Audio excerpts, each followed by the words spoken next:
betapa hatiku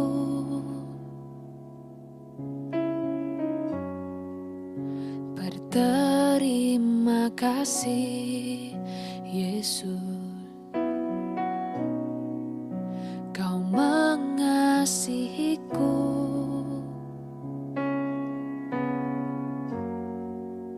Kau memilikiku.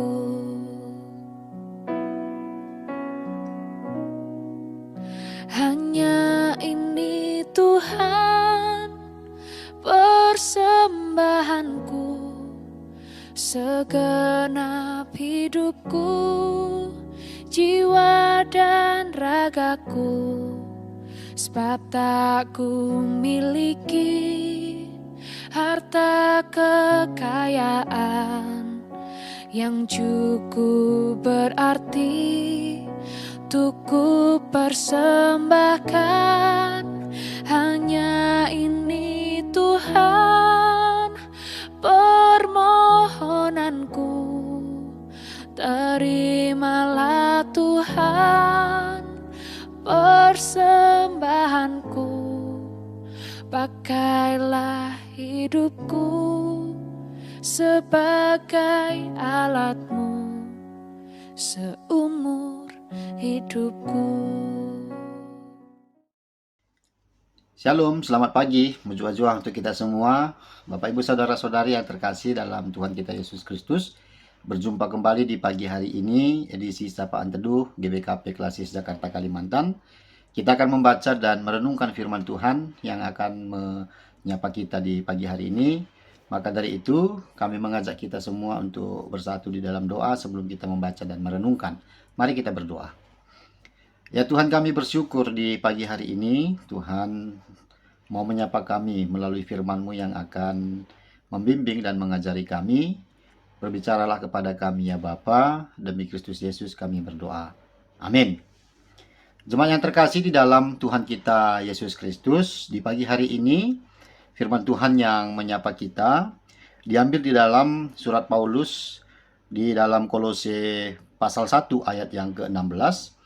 Kolose pasal 1 ayat yang ke-16, mari kita perhatikan, kita buka Alkitab kita, dan kami akan membaca firman Tuhan untuk kita sekalian. Demikianlah firman Tuhan. Karena di dalam Dialah telah diciptakan segala sesuatu, yang ada di sorga dan yang ada di bumi, yang kelihatan dan yang tidak kelihatan, baik singgasana maupun kerajaan, baik pemerintah maupun penguasa, segala sesuatu diciptakan oleh Dia dan untuk Dia. Jemaat yang dikasihi oleh Tuhan kita Yesus Kristus, untuk memahami ayat 16 ini kita akan beranjak dari makna ataupun istilah yang terdapat di dalam ayat yang ke-15, yaitu Ia adalah gambar Allah. Ia yang dimaksudkan di sini adalah Yesus, yang merupakan penciptaan sulung dari seluruh ciptaan, karena segala sesuatu diciptakan dalam Yesus. Paulus menjelaskan bahwa segala ciptaan yang kelihatan dan yang tidak kelihatan dijadikan di dalam Dia, oleh Dia dan untuk Dia. Artinya bahwa Paulus mau memberikan sebuah pemahaman bahwa Yesus adalah Allah itu sendiri, yang oleh Dia segala sesuatu yang ada untuk kemuliaannya. Peristiwa ini diceritakan dalam tulisan Paulus sebagai sebuah pengingat bahwa kehadiran Yesus bagi dunia adalah sebagai sebuah rekonsiliasi dalam pemulihan hubungan antara Allah dengan manusia dan manusia dengan ciptaan lainnya. Paulus juga menuliskan bagian ini untuk meneguhkan jemaat Kolose yang tentunya dalam menghadapi berbagai ajaran yang merendahkan kedudukan Yesus itu sendiri.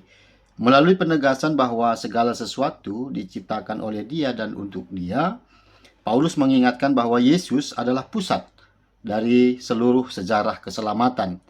Kehadirannya di dunia bukan sekedar memberikan teladan moral, namun juga menghadirkan rekonsiliasi. Melalui salib dan kebangkitannya, Kristus memulihkan hubungan manusia dengan Allah, memulihkan relasi antar sesama, bahkan juga membawa pemulihan bagi seluruh ciptaan yang telah rusak oleh dosa. Jadi Bapak Ibu Saudara-saudari yang terkasih di dalam Tuhan kita Yesus Kristus, tentu kita menemukan bahwa ungkapan ini menunjukkan bahwa Yesus bukan sekedar guru, bukan sekedar nabi, ataupun bukan sekedar tokoh agama yang sama dengan manusia biasa. Tetapi Yesus sendiri adalah Allah yang berkarya dalam penciptaan. Seluruh alam semesta memperoleh asal-usul, keberadaannya, dan tujuan akhirnya di dalam Kristus. Tidak ada satupun yang berada di luar kedaulatannya ataupun kedaulatan Kristus. Bahkan kuasa-kuasa dunia, kerajaan, begitu juga dengan pemerintah, dan segala bentuk otoritas tetap berada di bawah pemerintahan Kristus. Jemaat yang terkasih, dalam kehidupan kita saat ini, tentu dunia modern sering sekali mendorong kita untuk menjadikan diri kita sebagai pusat kehidupan. Keberhasilan, jabatan, kekayaan, teknologi, dan pencapaian pribadi sering kita anggap sebagai tujuan akhir dari hidup kita. Akibatnya tentu kita mudah lupa bahwa hidup kita memiliki tujuan yang lebih besar, yaitu untuk memuliakan Allah. Ketika kita menempatkan diri kita sebagai pusat, kita akan terus mengejar kepuasan yang tidak pernah benar-benar memuaskan. Dan sebaliknya, ketika kita menyadari bahwa diri kita diciptakan untuk Dia, hidup memperoleh arah, makna, dan pengharapan yang sejati. Jemaat yang terkasih, selain itu, ayat ini juga mengingatkan kita akan tanggung jawab terhadap ciptaan. Jika segala sesuatu diciptakan oleh Kristus dan untuk Kristus, maka kita bukanlah pemilik mutlak atas bumi ini, melainkan pengelola yang dipercayakan oleh Allah. Kalau kita melihat fenomena kerusakan lingkungan, eksploitasi sumber daya alam, pencemaran, dan hilangnya kepedulian terhadap sesama, menunjukkan bahwa kita sering memperlakukan ciptaan hanya sebagai alat untuk memenuhi kepentingan kita sendiri. Padahal menghormati Sang Pencipta juga berarti merawat ciptaannya dengan penuh tanggung jawab. Karena itu, firman Tuhan yang menyapa kita di pagi hari ini, ataupun renungan kita hari ini mengajak kita untuk bertanya sejenak pada diri kita. Apakah hidup kita benar-benar berpusat pada Kristus, atau justru berpusat pada ambisi, kenyamanan, dan kepentingan pribadi?